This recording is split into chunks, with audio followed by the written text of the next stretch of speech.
தமிழ்நாட்டில் டாஸ்மாக் கடைகளில் ரூபாய் 10 விவகாரம் இப்போதும் பெரும் பரபரப்பை ஏற்படுத்தி வருகிறது.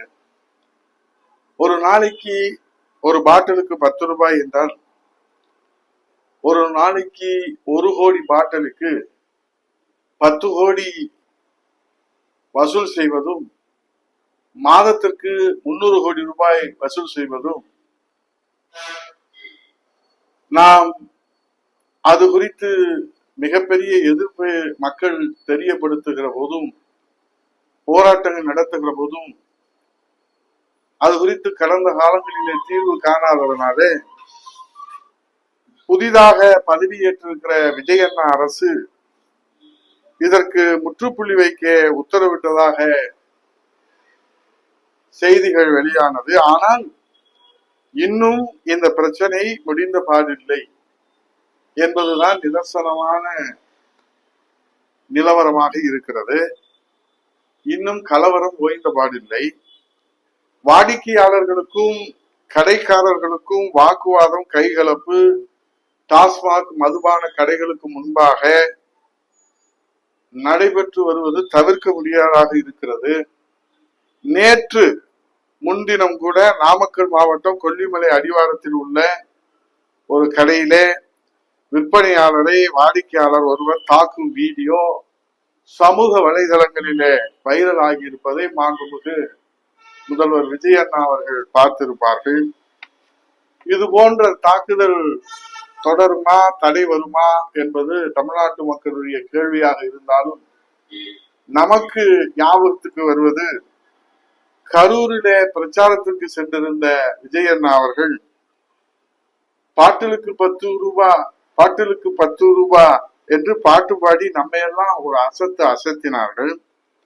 நம்முடைய மாண்புமிகு முதல்வர் விஜய் அண்ணா அவர்கள் இப்போதும் பாட்டிலுக்கு 10 ரூபாய், பாட்டிலுக்கு 10 ரூபாய் என்று தமிழ்நாட்டு மக்கள் பாடிக்கொண்டிருக்கிறார்களே. தான் பாடி அந்த 10 ரூபாய் பாட்டை விஜய் அண்ணா அவர்கள் மறந்திருக்கலாம். தமிழ்நாட்டிலே 717 டாஸ்மாக் மதுபான கடைகள் மூடப்படும் என்று அரசு உத்தரவிட்டிருக்கிறது. அதனுடைய முழு செயல்பாடு என்ன? மூடப்பட்டதா, மூடியது திறக்கப்பட்டதா, திறந்தது மூடியே இருக்குமா, மூடியது திறக்குமா என்பதெல்லாம் ஒரு மிகப்பெரிய விவாதம் நடைபெற்றுக் கொண்டிருக்கிற வேளையிலே சம்பந்தப்பட்ட அமைச்சர் இந்த கடைகள் மூடியதுனாலே 11,000 கோடி இழப்பு என்று அமைச்சர் ஏதோ தமிழ்நாட்டிற்கு இந்த கடைகள் மூடியதுனாலே அரசுக்கு வந்த இழப்பு என்று அவர் எந்த அடிப்படையிலே அர்த்தத்திலே அதை சொல்லினார் என்று தெரியவில்லை.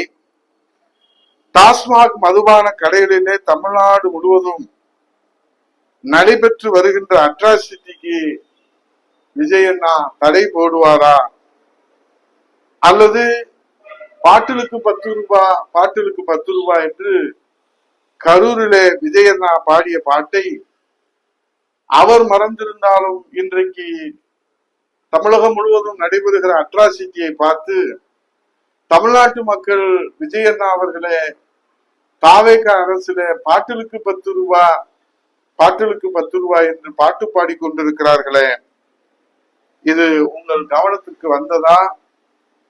இதற்கு உரிய தீர்வு காணப்படுமா என்பதுதான் இன்றைய தமிழ்நாட்டின் கேள்வி. ஏனென்றால் ஒட்டுமொத்த பிரச்சனைக்கும் பாலியல் வன்கொடுமை, சட்டம் ஒழுங்கு சீரழிவு, தமிழ்நாட்டிற்கு தலைகுடிவு, இத்தனையும் ஏற்படுவது இந்த போதைப் பொருள் நடமாட்டத்தால் என்பது விஜய் அண்ணா அவர்களே உறுதி செய்திருக்கிறார்கள், கருத்து சொல்லியிருக்கிறார்கள். ஏன் முதல்வராக பொறுப்பேற்ற விஜய் அண்ணா அவர்கள் முதல் கையெழுத்தாக 3 கையெழுத்துல போதைப் பொருள் நடமாட்டத்தை கட்டுப்படுத்த நடவடிக்கை எடுப்போம் என்று 3 கையெழுத்திலே ஒரு கையெழுத்திட்டாலே அவை தமிழகத்திலே போதை கலாச்சாரத்தை ஒழித்து பாதுகாப்பான தமிழகமாக, தலை நிமிர்ந்த தகலமாக தாய் தமிழ்நாட்டை உருவாக்குவோம் என்று விஜய் அண்ணா கூறியது இப்போது நமக்கு பாடல் நினைவுக்கு வருகிறது.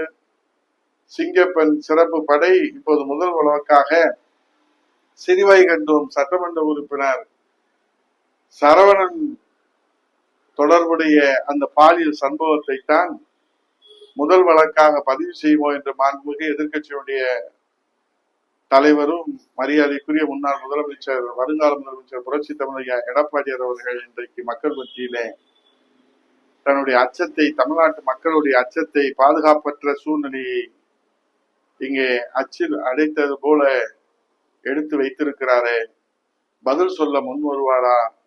நிதி ஆயோக் கூட்டத்திலே தமிழ்நாட்டின் வளர்ச்சிக்காக கோரிக்கை முன்வைத்து அது சம்பிரதாயமான கோரிக்கையா, சாதனை படைக்கும் கோரிக்கையா என்பதை பொறுத்திருந்துதான் பார்க்க வேண்டும். ஆகவே பாடலுக்கு 10 ரூபா பாடல் பாடிய விஜயண்ணா அவர்களே, தங்கள் ஆட்சியில நடைபெறுகிற இந்த அட்ராசிட்டிக்கு முடிவு கட்ட தமிழ்நாட்டு மக்கள் பாடிக்கொண்டிருக்கிறார்களே, பாட்டிலுக்கு 10 ரூபா முடிவு கட்டுமா விஜயண்ணா அரசு? பொறுத்திருந்து பார்ப்போம். நன்றி, வணக்கம்.